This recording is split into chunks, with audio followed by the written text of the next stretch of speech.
সুপ্রিয় শিক্ষার্থীরা, আমাদের আজকের সেশনে তোমাদের সবাইকে আমন্ত্রণ জানাচ্ছি।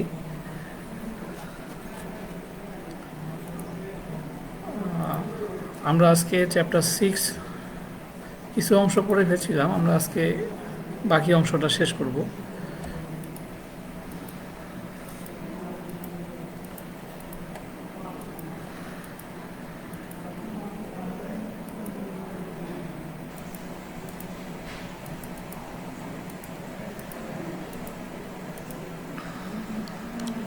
আচ্ছা, চ্যাপ্টার 6-এ আমাদের মূল আলোচ্য বিষয় ট্রানজিস্টরের গঠন, প্রকারভেদ, পিএনপি এনপিএন ট্রানজিস্টরের গঠন, ট্রানজিস্টরের বায়াসিং,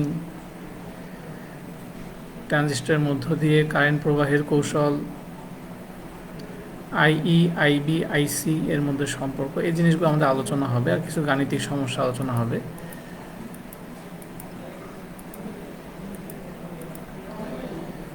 এর আগে কিছু আলোচনা হয়েছিল, তোমরা যদি খেয়াল করে থাকো, জাস্ট আমি আরেকবার রিভিউ করতেছি।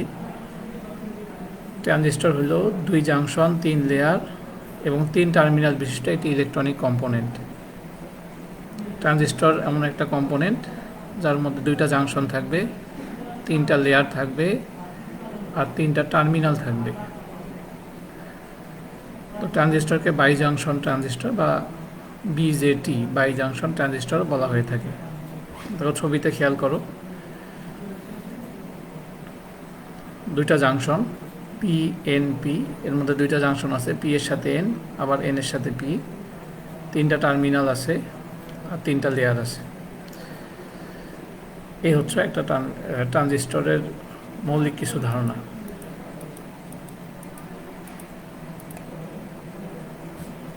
এখন খেয়াল করো, ট্রানজিস্টর মূলত 2 রকম, এটা হচ্ছে পিএনপি আর এটা হচ্ছে এনপিএন ট্রানজিস্টর।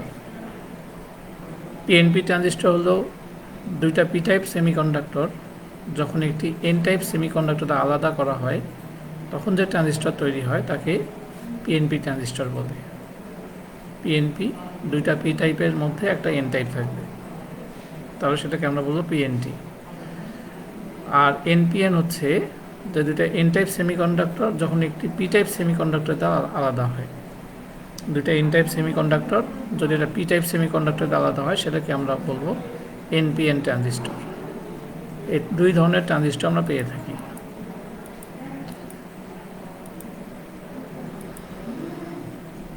দেখো এখানে পিএনপি ট্রানজিস্টর একটা ছবি দেওয়া আছে। পিএনপি 2টা পি টাইপ সেমিকন্ডাক্টর, মাঝখানে একটা এন টাইপ সেমিকন্ডাক্টর দিয়ে আলাদা করা আছে, এটাকে আমরা পিএনপি ট্রানজিস্টর বলবো। 3টা টার্মিনাল, একটাকে আমরা বলবো ইমিটার, একটা বেস আর একটা কালেক্টর। গাঠনিক সংকেতটা খেয়াল করো, ইমিটার, বেস, কালেক্টর। এখানে লক্ষ্য করার বিষয় যেটা, যে এই কারেন্ট প্রবাহের দিক, তো যখন পিএনপি ট্রানজিস্টর হবে তখন ইমিটার থেকে বেজের দিয়ে কারেন্ট প্রবাহের দিক নির্দেশ করতেছে, এটা পিএনপি ট্রানজিস্টরের বেলায়। এখানে একটা প্র্যাকটিক্যালি পিএনপি ট্রানজিস্টর ছবিও দেখানো আছে।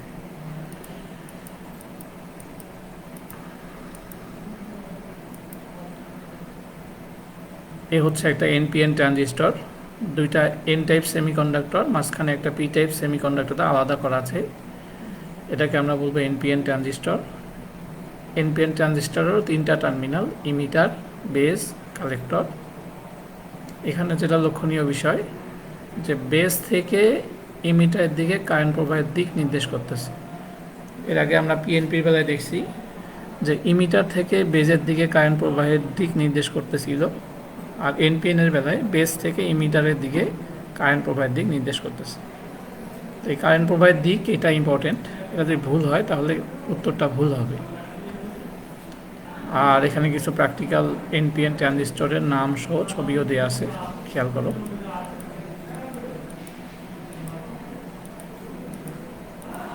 এখন দেখো ট্রানজিস্টরের বায়াসিং, এগুলো আমি এই জন্য একটু দ্রুত বলতেছি কারণ এই লেকচারটা এর আগেও দেওয়া হয়েছে, জাস্ট একবার রিভিউ করতেছি আমি। একটা ট্রানজিস্টরকে কার্য উপযোগী করার জন্য, ভালোভাবে খেয়াল করো, একটা ট্রানজিস্টরকে কার্য উপযোগী করার জন্য বাহির থেকে যে ডিসি সাপ্লাই দেওয়া হয় তাকে ট্রানজিস্টর বায়াসিং বলে। এটা তোমাদের সবসময় মনে রাখতে হবে যে সকল প্রকার ইলেকট্রনিক কম্পোনেন্ট ডিসি সাপ্লাইয়ে কাজ করে। সকল প্রকার ইলেকট্রনিক কম্পোনেন্ট ডিসি সাপ্লাইয়ে কাজ করে। তো ট্রানজিস্টরকে অ্যাক্টিভ করার জন্য বা কার্য উপযোগী করার জন্য বাইরে থেকে যে ডিসি সাপ্লাই দেওয়া হয় তাকে আমরা ট্রানজিস্টর বায়াসিং বলি। তো ট্রানজিস্টর বিভিন্নভাবে বায়াসিং করা যায়। এটা মূলত এই টপিকটা তোমাদের টেকনিক্যাল প্রকাশনী বই থেকে নেওয়া আছে। তোমরা যদি বইটা দেখো তাহলে দেখতে পাবা বিভিন্নভাবে আমরা ট্রানজিস্টরকে বায়াসিং করতে পারি। একটা হচ্ছে base resistor method. Base resistor method এটা হচ্ছে collector to base bias method. Collector to base bias method. Collector feedback resistor method, নামগুলো তোমাদের মনে রাখতে হবে। আর হচ্ছে ভোল্টেজ ডিভাইডার মেথড। এই চারভাবে আমরা একটা ট্রানজিস্টরকে বায়াসিং করতে পারি।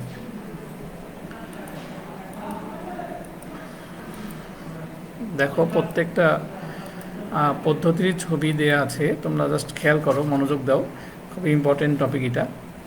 এটা হচ্ছে বেজ রেজিস্টার মেথড। আমরা জানি এটা যে একটা ট্রানজিস্টরের 3টা টার্মিনাল, এটা তোমাদের কিছু পূর্বেই দেখাইছি আমি, যে একটা ইমিটার, বেজ এবং কালেক্টর, এই 3 টার্মিনাল নিয়ে একটা ট্রানজিস্টর গঠিত হয়। তো বেজ রেজিস্টার মেথডটা হইতেছে যে আমার এখানে যদি এই একটা ট্রানজিস্টর 3টা টার্মিনাল, খেয়াল করো, ইমিটার, এই যে মাঝখানে বেজ, এবং এই অংশটাকে আমরা কালেক্টর বলি। তো বেজ রেজিস্টার মেথড, এখানে বেজের সাথে বেজ রেজিস্টার, একটা রেজিস্টার লাগানো আছে এবং এর সাথে একটা সাপ্লাই দেওয়া আছে। আবার কালেক্টরে আমরা সাপ্লাই দিচ্ছি। তো এই 2 সাপ্লাই যদি প্রয়োগ করি, আমরা যদি বেজেও এই 5 ভোল্ট সাপ্লাই দিচ্ছি, এদিকে কালেক্টর থেকে 15 ভোল্ট দিচ্ছি, তো এই 2 সাপ্লাইয়ের প্রভাবে ট্রানজিস্টরটা আমার বায়াসিং পাবে বা ট্রানজিস্টরটা কার্য উপযোগী হবে। এটাকে আমরা বলি বেজ রেজিস্টার মেথড। যেহেতু বেজের সাথে একটা রেজিস্টারের মাধ্যমে বেজের ভোল্টেজটাকে নিয়ন্ত্রণ করা হচ্ছে, এই জন্য এটাকে আমরা বেজ রেজিস্টার মেথড বলে থাকি। এরপর দেখো collector to base resistor bias method. দেখো তোমরা যেটা খেয়াল করবা যে এই ট্রানজিস্টরটা খেয়াল করো, 3টা টার্মিনাল, এটা ইমিটার, বেজ এবং কালেক্টর। নামটা কি? Collector to base bias method. তার মানে কালেক্টরের সাথে বেজের একটা সম্পর্ক থাকবে, কালেক্টরের সাথে বেজের একটা সম্পর্ক থাকবে, এবং এই সম্পর্কের উপর ভিত্তি করে যে বায়াসিং করা হয় সেটাকে আমরা বলবো collector to base bias method. দেখো এই অংশটা কালেক্টর, কালেক্টরের সাথে একটা রেজিস্টারের মাধ্যমে আমি সোর্সের সাথে আমার জিনিসটাকে সংযোগ দেওয়া আছে, আর এই কালেক্টরের সাথে একটা রেজিস্টারের মাধ্যমে আবার বেজের সাথেও সংযোগ দেওয়া আছে। তার মানে যে সাপ্লাইটা আসতেছে, এই সাপ্লাইটা একই সাথে কালেক্টরও যাচ্ছে এবং একই সাথে বেজেও একই সাপ্লাইটা কাজ করতেছে। সবসময় মনে রাখতে হবে যে ট্রানজিস্টরকে কাজ করানোর জন্য বা কার্য উপযোগী করার জন্য অবশ্যই আমাদের বেজে একটা, এটাকে আমরা ট্রিগারিং পালস বলি, যে বেজে অল্প পরিমাণ ভোল্টেজ ট্রিগার করতে হয়। এটা কিছু এর পরের স্লাইডে তোমরা এটা আর ক্লিয়ার হবে, কারেন্ট প্রবাহের কৌশল যখন আমরা আলোচনা করব। তাহলে যেহেতু একই সোর্স থেকে কালেক্টরেও আমি সাপ্লাই দিচ্ছি এবং এটা রেজিস্টরের মাধ্যমে বেজেও সাপ্লাই দিচ্ছি, এই জন্য এই পদ্ধতিটাকে আমরা বলতেছি collector to base bias method. ছবিটা ইম্পর্টেন্ট, তোমাদের ছবিটা মনে রাখতে হবে এবং প্র্যাকটিসও করতে হবে।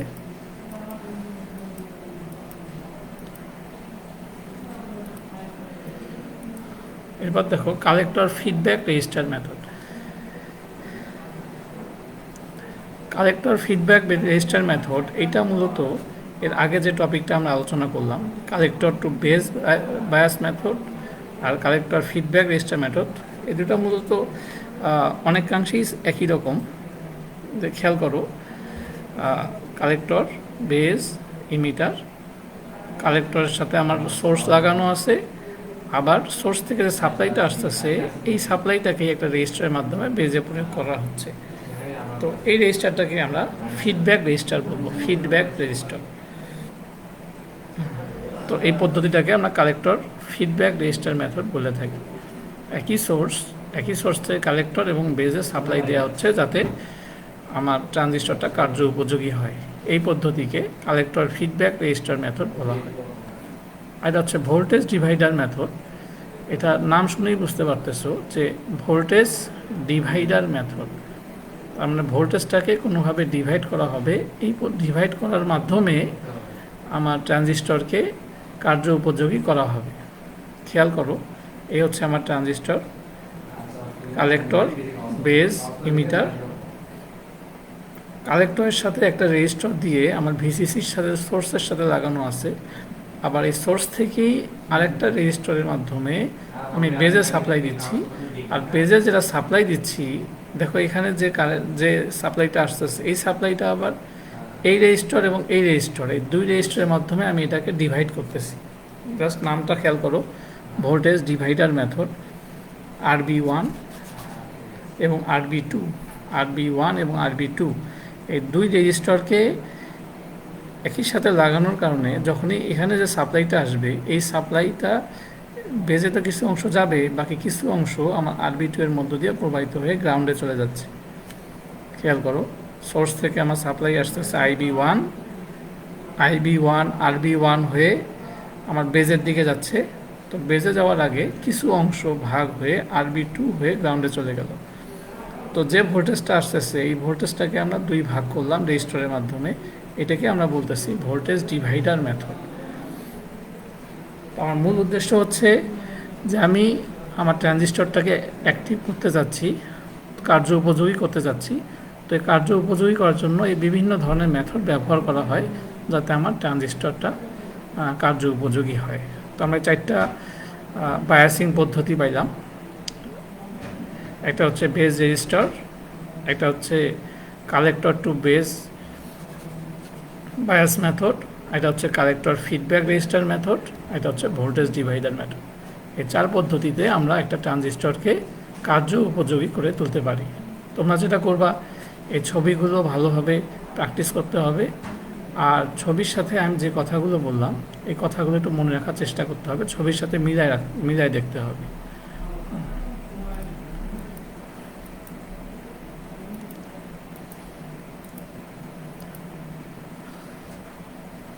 এটা খুবই ইম্পর্টেন্ট। খেয়াল করো, যে জিনিসটা তোমরা এতক্ষণ দেখলা, যে পদ্ধতিতেই আমি চাইভাবে যে কোনোভাবেই আমি ট্রানজিস্টরকে বায়াসিং করি, তো যে পদ্ধতিতেই ট্রানজিস্টরকে বায়াসিং করা হোক না কেন, স্বাভাবিক অপারেশনের জন্য, ট্রানজিস্টরের স্বাভাবিক অপারেশনের জন্য পিএনপি এবং এনপিএন উভয় ট্রানজিস্টরের ক্ষেত্রে সবসময় বেজ এবং ইমিটারের মধ্যে ফরওয়ার্ড বায়াস দিতে হবে। বেজ এবং ইমিটারের মধ্যে ফরওয়ার্ড বায়াস দিতে হবে, আর কালেক্টরকে রিভার্স বায়াস প্রদান করতে হবে। এটা তোমাদের সবসময় মনে রাখতে হবে যে বেজ এবং ইমিটারের মধ্যে ফরওয়ার্ড বায়াস দিতে হবে, আর কালেক্টরকে রিভার্স বায়াস প্রয়োগ করতে হবে। যে কোনো ট্রানজিস্টরকে আমরা যে অ্যাক্টিভ করতে চাই, বেজ ইমিটারে ফরওয়ার্ড বায়াস দিতে হবে এবং কালেক্টরকে রিভার্স বায়াস প্রদান করতে হবে।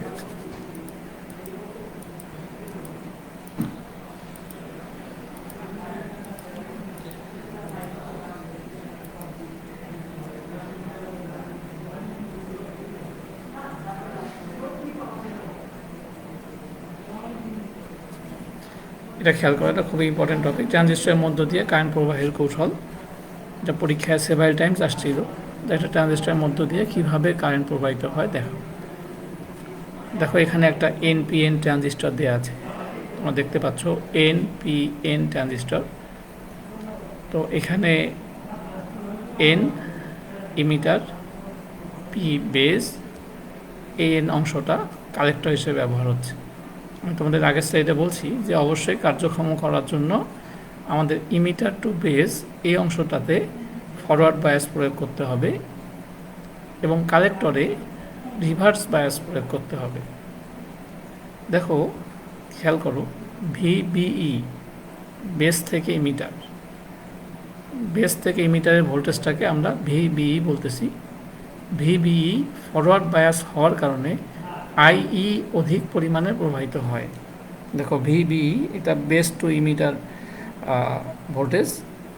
তো যেহেতু এনে আমরা মাইনাস প্রয়োগ করতেছি, এর মানে ফরওয়ার্ড বায়াস প্রয়োগ করতেছি, তো তাই আইই অধিক পরিমাণে প্রবাহিত হয়। খেয়াল করো, এখন বেজ স্তরটি হালকা ডোপিং করা পি টাইপ হওয়ার কারণে খুবই কম পরিমাণ আইবি প্রবাহিত হয়।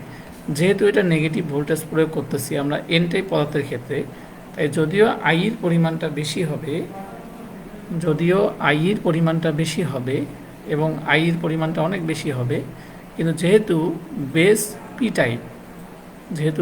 পি টাইপ এবং পি টাইপ পদার্থ আমরা জানি যে মেজরিটি ক্যারিয়ার হোল বা পজিটিভ আধান আর নেগেটিভ আধান আমরা প্রয়োগ করতেছি, তো অতএব অবশ্যই আইবি এর পরিমাণটা খুব কম হবে।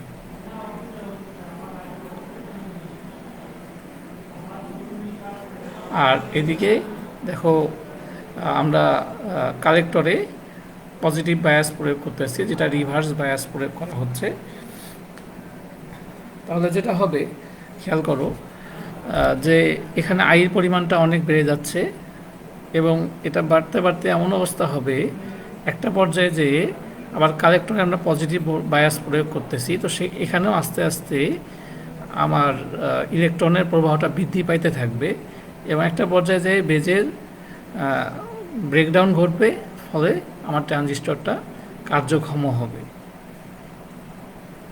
এখন একটা ইম্পর্টেন্ট জিনিস খেয়াল করো, দেখো আইই কারেন্টটা এদিক দিয়ে ফ্লো হয়ে আসতেছে, এখানে আসার পরে সে দুই ভাগ হয়ে যাচ্ছে। এই আইবি বেজের দিকে প্রবাহিত হচ্ছে এবং আইসি কালেক্টরের দিকে প্রবাহিত হচ্ছে। আই কারেন্ট, যেটা আমরা ভিবি ফরওয়ার্ড বায়াস হওয়ার কারণে প্রচুর পরিমাণ আই কারেন্ট পাচ্ছি, তো এই আই কারেন্টটা এখানে আসার পরে দুই ভাগ হচ্ছে, একটা বেজের দিকে আইবি প্রবাহিত হচ্ছে আর কালেক্টরের দিকে আইসি প্রবাহিত হচ্ছে। এখন এটা একটা রুলের মধ্যে আমরা ফেলতে পারি। রুলটা হচ্ছে কারশফস কারেন্ট ল। কারশফস একজন বিজ্ঞানী, উনি এই কারেন্ট লটা প্রথম প্রকাশ করছিলেন, এজন্য ওনার নামানুসারে এটাকে কারশফস কারেন্ট ল বলা হয়।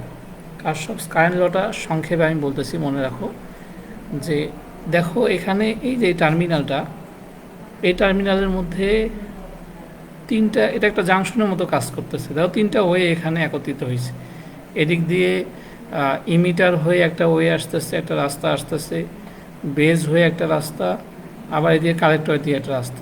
তো এই অংশটাকে আমরা নোড বলি বা জাংশন বলি।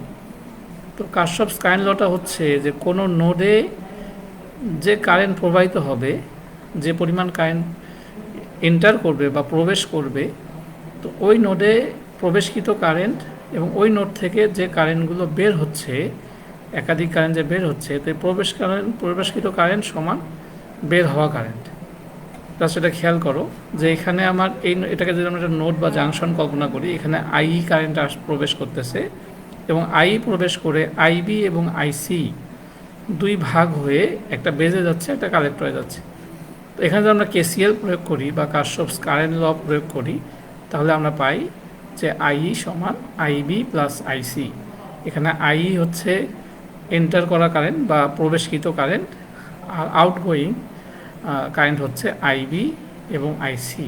বেজের আইবি হচ্ছে বেস কারেন্ট আর আরেকটা হচ্ছে আইসি কালেক্টর কারেন্ট। তো এইভাবে মূলত একটা ট্রানজিস্টরকে অ্যাক্টিভ করা হয় আর একটা কারেন্ট প্রবাহিত হয়। তো তোমাদের যেটা মনে রাখতে হবে সেটা হচ্ছে যে আমরা বেস একটা ট্রানজিস্টরকে অ্যাক্টিভ করার জন্য বেজ এবং ইমিটারের মধ্যে রিভার্স বায়াস প্রয়োগ করি এবং কালেক্টরে বেজ এবং ইমিটারের মধ্যে ফরওয়ার্ড বায়াস প্রয়োগ করি এবং কালেক্টরে রিভার্স বায়াস প্রয়োগ করি। এখন দেখো এই যে সূত্রটা আমরা পাইলাম, এই সূত্র দিয়ে আমরা হালকা কিছু গাণিতিক, তোমাদের বইতে খেয়াল করবা যে অনেকগুলো অঙ্কই করে দেয়া আছে, জাস্ট এই উদাহরণটা খেয়াল করো। একটা ট্রানজিস্টরের base current 0.08 milli ampere, base current IB 0.08 milli ampere, emitter current 9.60 milli ampere, emitter current 9.60 milli ampere. বলছে উক্ত ট্রানজিস্টরের কালেক্টরের মধ্য দিয়ে প্রবাহিত কারেন্টের মান বের করতে হবে। কালেক্টরের মধ্য দিয়ে প্রবাহিত, তার মানে আইসি সমান হয়। আমাদের সহজেই সূত্রটা ফেলি, আই সমান আইবি প্লাস আইসি। এখান থেকে আইসি সমান আই মাইনাস আইবি, আমি মানটা বসাই দিয়ে উত্তরটা পেয়ে গেলাম। এই ধরনের ছোটো ছোটো কিছু অঙ্ক তোমাদের বইতে দেওয়া আছে, তোমরা নিজেরা প্র্যাকটিস করবা।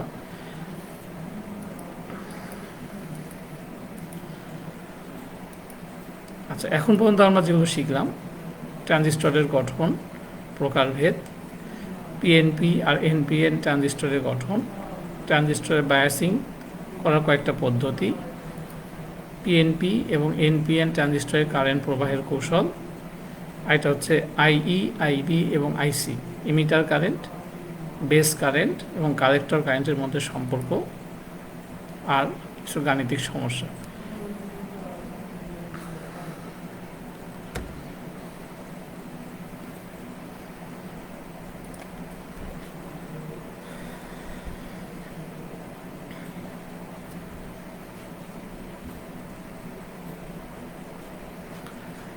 আচ্ছা, এই অংশটা অলরেডি আমরা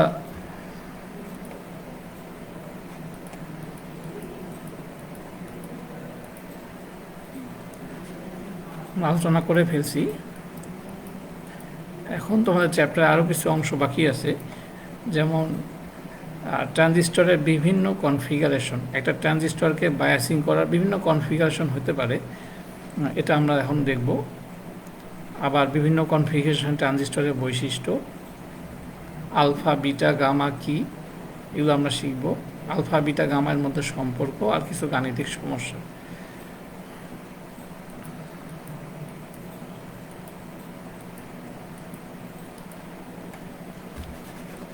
তোমাদের বইতে খেয়াল করলে এটা দেখতে পাবা যে ট্রানজিস্টর কনফিগারেশন 3 ধরনের হয়ে থাকে। ট্রানজিস্টর কনফিগারেশন 3 ধরনের হয়ে থাকে। একটা হচ্ছে common base configuration, common base configuration, common emitter configuration, এটা হচ্ছে কমন কালেক্টর কনফিগারেশন। এই 3 ধরনের কনফিগারেশন আমরা পেয়ে থাকি একটা ট্রানজিস্টরের ক্ষেত্রে। যে বেসকে কমন করা হয়েছে সেটাকে আমরা কমন বেস বলি, ইমিটারকে কমন করা হয়েছে সেটাকে আমরা কমন ইমিটার বলি, কালেক্টরকে কমন করা হয়েছে তখন সেটাকে আমরা কমন কালেক্টর বলি। আচ্ছা, এই 3 ধরনের কনফিগারেশন আবার পিএনপি এবং এনপিএন উভয় ট্রানজিস্টরের ক্ষেত্রেই হয়ে থাকে। তো আমরা সবগুলো কনফিগারেশন দেখার চেষ্টা করব।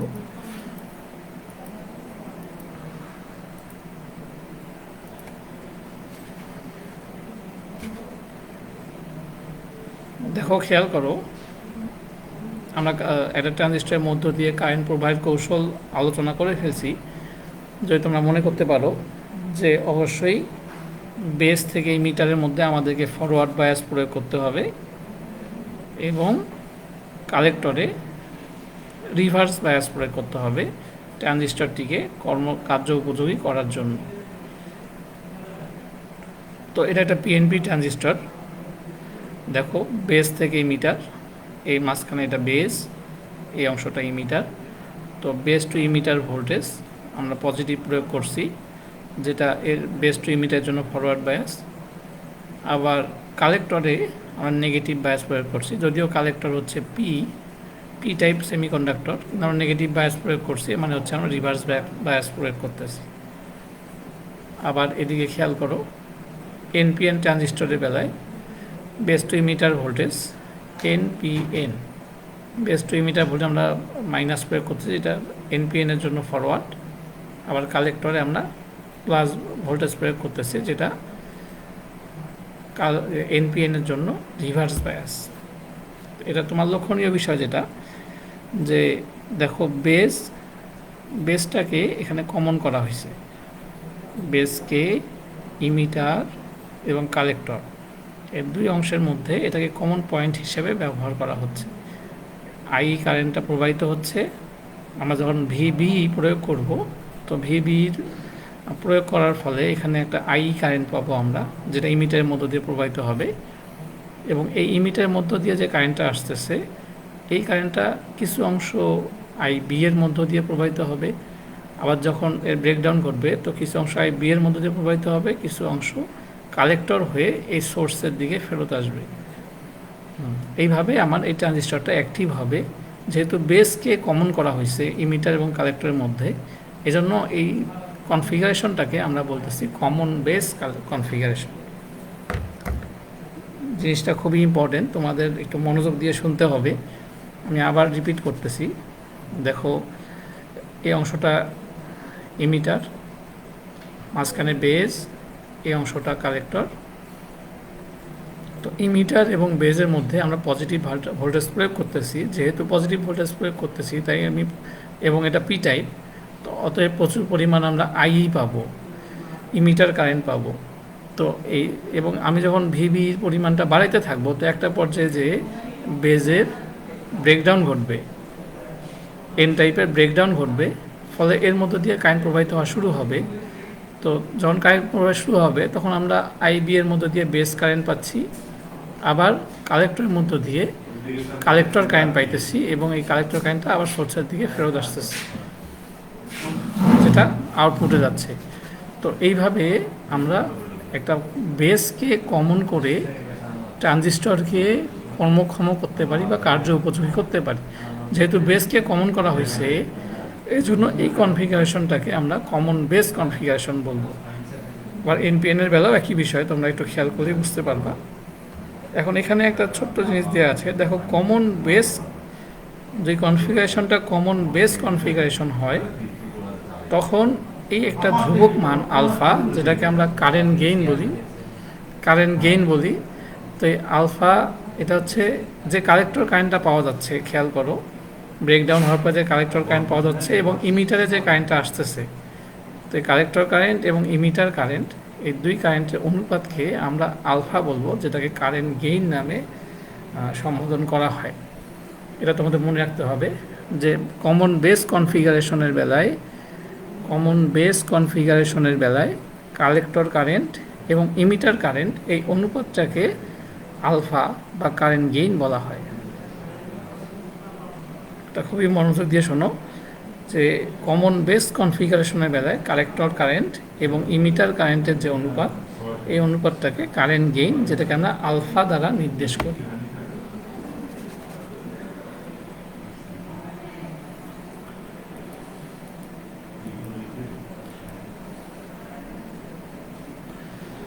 আচ্ছা, আমাদের সময়ও শেষ। আমার মনে হয় যে যতটুকু পড়ানো হলো, তোমরা এতটুকু পর্যন্ত তোমাদের বইতে যদি বের করে একটু দেখো, যে জাস্ট প্রথম থেকে খেয়াল করো, আমরা ট্রানজিস্টর পড়লাম, ট্রানজিস্টরের পরে জাস্ট প্রথম দিকে খেয়াল করো আমরা কী কী জিনিসগুলো পড়লাম।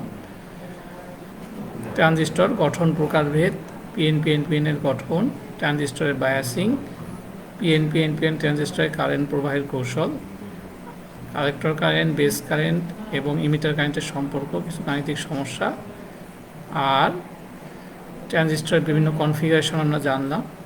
আর বিভিন্ন কনফিগারেশনের ট্রানজিস্টরের বৈশিষ্ট্যের মধ্যে আমরা শুধু কমন বেস কনফিগারেশনের বৈশিষ্ট্যটা শিখলাম। বাকি যে অংশটা আছে এটা ইনশাআল্লাহ আমরা পরের ক্লাসে আলোচনা করব।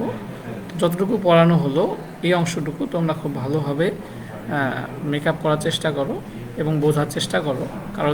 কারো যদি কোনো কোশ্চেন থাকে তো কমেন্টসে করে রাখো, আমি পরের ক্লাসে অবশ্যই তোমাদের কোশ্চেনগুলোর উত্তর দেওয়ার চেষ্টা করব। এই ছিল আজকের সেশন। পরবর্তী সেশন আসা পর্যন্ত ভালো থাকো, সুস্থ থাকো।